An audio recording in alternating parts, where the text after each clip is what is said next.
this is Bob Horn. We're here at my home studio in Los Angeles, California, where I do all my mix work for my clients.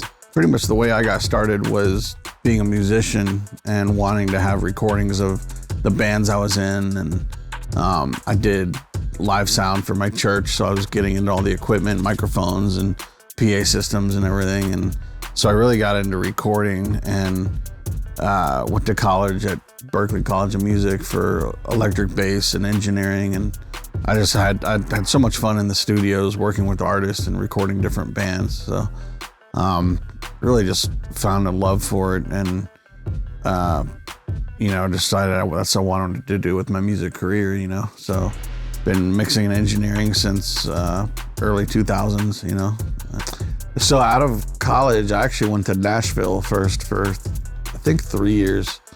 And then after that, I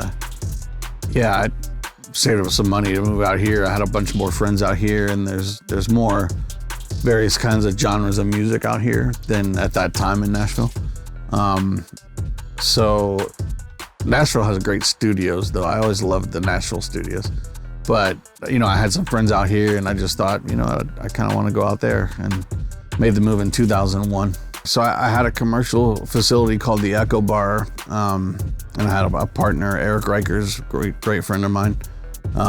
We had that studio for 12 years. It was a big facility with 2 control rooms and big live room and kitchen, and it was awesome. And we had a great run. And but the last few years, especially since the pandemic, I just noticed with focusing on mixing, I was always alone in the building, and I would get mix notes on email, and even people that were local wouldn't show up to the mixes just because everybody's got busy lives, and a lot of times they just want to listen to it at home anyways because that's where they know how the mix sounds. So when they come to my studio and hear my speakers, they might be impressed, but they don't know what they're hearing, so they leave and then they still have changes.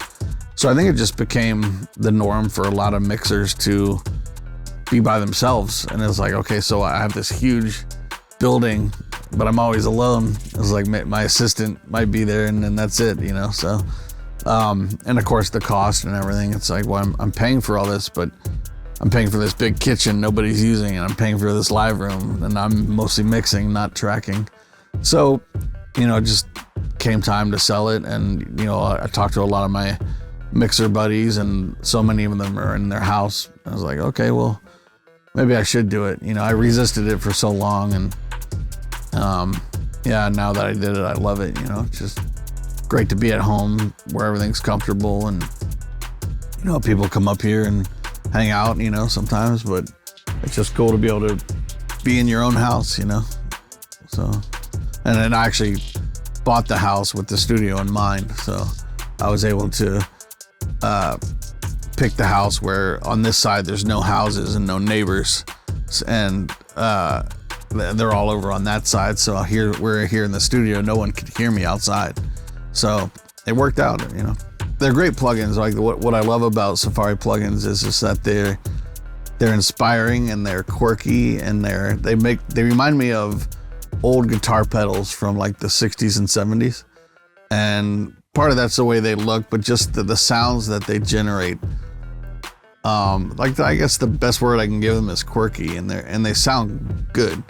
Like they're not going for pristine, oversampled. Maybe they are, but it just feels fun, and that's what we need in music, especially when we're doing something technical. It's like when you have something, you pull up a sound and it's kind of bland and uninspiring.